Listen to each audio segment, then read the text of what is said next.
আজি মই নিজে সাউথ সালমাৰ আৰু মানকাছাৰ জিলা ভ্ৰমণ কৰিলো আৰু এই জিলাৰ বিশেষকৈ বানপানী গৰাখহনীয়াৰ যিটো ব্যৱস্থা আছিলে, গৰাখহনীয়া হৈ থকা এটা অঞ্চল পৰিভ্ৰমণ কৰিলো আৰু তাৰ পিছত আহি জিলা আয়ুক্তৰ কাৰ্যালয় বিভাগসমূহৰ পৰ্যালোচনা কৰিলো। বিশেষকৈ মোৰ নিজৰ বিভাগৰ উপৰিও অন্যান্য যিকেইটা খুব ইম্পৰ্টেণ্ট বিভাগ, বিশেষকৈ গভৰ্ণমেণ্ট ফ্লেগশ্বিপ প্ৰগ্ৰেম যিবিলাক চলি আছে, এই অৰুণোদয়ে হওক, CM-Triple হওক, MMUৱে হওক, তেনেকুৱা যিকেইটা ফ্লেগশ্বিপ প্ৰগ্ৰেম চলি আছে তাৰ ওপৰত ৰিভিউ আৰু মেইনলি হেল্থ, ৰোডছ, এই ধৰণৰ যিখিনি খুব ৰাইজৰ লগত জড়িত বিষয় এই বিভাগসমূহৰ ৰিভিউ ললো আৰু ক'ত কি অসুবিধা আছে, কাৰণ এই জিলাখন ৰাজধানীৰ পৰা যথেষ্ট আঁতৰত আৰু সেইকাৰণে কেতিয়াবা ইয়াত মেন পাৱাৰৰ এটা ডাঙৰ সমস্যা থাকে।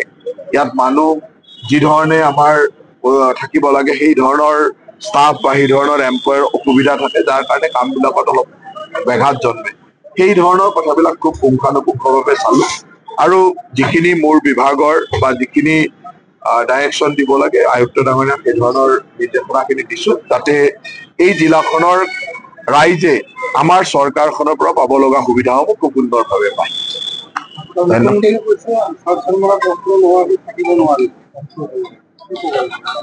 কিহৰ অস্ত্ৰ দিব?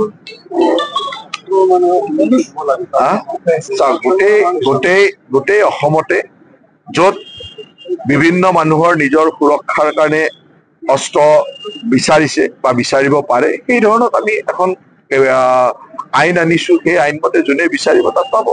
ই সাউথ সালমাৰ আৰু মানকাছাৰ বুলি নহয়, সকলো জিলাতে য'তেই প্ৰয়োজন হ'ব তাত ৰাইজে বিচাৰিব আৰু সেইমতে আমি দিম। মই সেই তথ্যখিনিও চালো। আপোনালোকে যেনেকে মোক সুধিলে, মোক কিন্তু তথ্যই সেইটো কথা কোৱা নাই। তথ্যই মাত্ৰ হেণ্ডঅভাৰ হোৱা স্কিম 49 স্কিম ডিফাং বুলি কৈছে আৰু সেইখিনি তাৰে মই চাই সেই 49 স্কিমত কিহৰ কাৰণে ডিফাং হৈ আছে সেই গোটেইটো চাই যিখিনি লোকেলি ইয়াত কৰিব পাৰিব সেইখিনি কৰিবলৈ নিৰ্দেশনা দিছো আৰু যিখিনি ইয়াত নহ'ব তাৰ কাৰণে বেলেগ ফাণ্ড লাগিব, সেইখিনিৰ কাৰণে মই বিভাগক পঠাবলৈ দিছো। গতিকে আপোনালোকে তৎক্ষণাত যে কৈ দিয়ে ডিফাং 222টা স্কিম চলি আছে, তাৰ মাজত 49 স্কিমৰ ডিফাং হৈ আছে, গতিকে বাকী স্কিমটো চলি আছে। ঠিকাদাৰে গোটেই ভাৰতবৰ্ষতে পইচা পোৱা নাই, মানে অকল মানকাছাৰ বুলি নহয়। JJM যেতিয়া এটা ট্ৰেনজেকশ্যন পিৰিয়ড আহিল, JJM যেতিয়া 2024 ডিচেম্বৰত JJMৰ আঁচনিখন বা মিছনটো শেষ হৈছিলে, তাৰপিছত 3 বছৰৰ কাৰণে এক্সটেনশ্যন কৰিছে। এই এক্সটেনশ্যন পিৰিয়ডৰ পিছত যি ধৰণৰ বিল আদি পাব লাগিছিল সেই বিলটো গোটেই ভাৰতবৰ্ষতে পোৱা নাই, কাৰণ এইটো এটা প্ৰচেছ লাগে। কাৰণ JJMটো 2024 ডিচেম্বৰত শেষ হৈছিল, এতিয়া 28 চনলৈকে এক্সটেনশ্যন হৈছে। এই কামটো হ'বৰ কাৰণে যিটো সময় লাগিব তাৰ কাৰণে অকমানটো ৰখিব লাগিব আৰু এইটো গোটেই ভাৰতবৰ্ষতে পোৱা নাই। এইটো সাউথ সালমাৰ আৰু মানকাছাৰ নহয়, গোটেই ভাৰতবৰ্ষতে পোৱা নাই।